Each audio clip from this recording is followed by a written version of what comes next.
So my son was affected by meningitis and sepsis when he was a month old. He was feeling a little poorly one morning, not quite normal. My gut instinct was something is not right. So I contacted my health visitor who arrived that morning to see my son Zain. She also recognized something was not right and immediately called an ambulance. We were taken to the hospital. Again, the pediatric physicians knew straight away something is not right. Immediately they thought they're going to do a lumbar puncture on him to test for meningitis, but his health deteriorated so suddenly that he was immediately put on a life support machine. This all happened over a period of 7 or 8 hours. 10 hours later, he passed away. He died suddenly.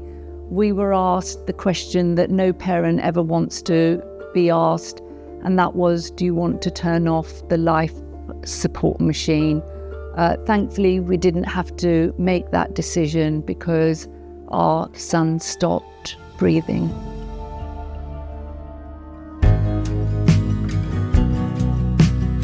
Being an ambassador is very important to me.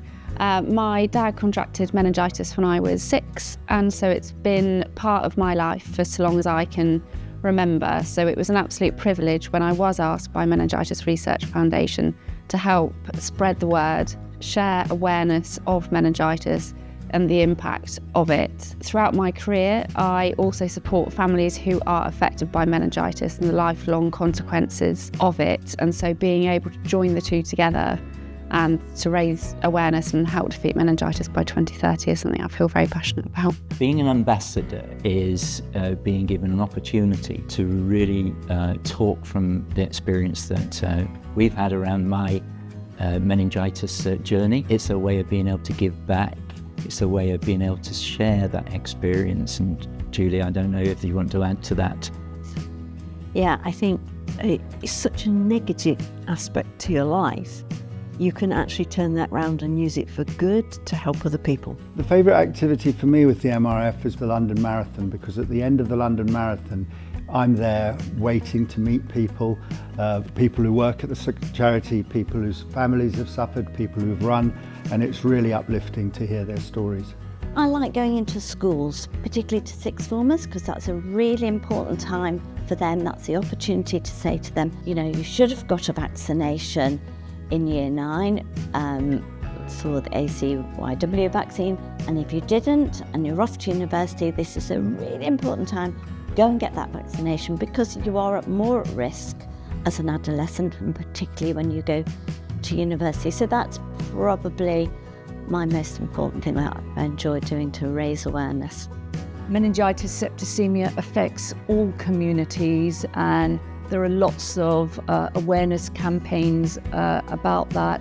I think in some of the unserved communities where there is ethnic diversity, perhaps it's not recognised that it's a disease that can impact on them, because many of the campaigns, and there's a famous one where they show a rash on white skin.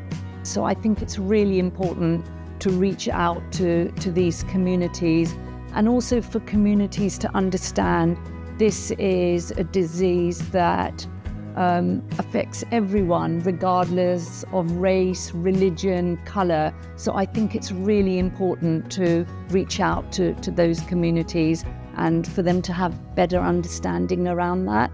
They may not get the same information that other communities might get. If we're thinking about maybe communities that are like English isn't their first language, maybe they do get leaflets, but it's a little bit too complex because it's like medical language, maybe they can't understand it. My sister-in-law walked into a Meningitis Research Foundation office, spoke to one of the members, and they called with me within about a month of David dying, and that sort of made me decide For me and for my family and sort of in David's memory, the best thing was to work with Meningitis Research Foundation and do as much as I can to raise awareness of meningitis so that other families don't have to go through the same as what our family has gone through.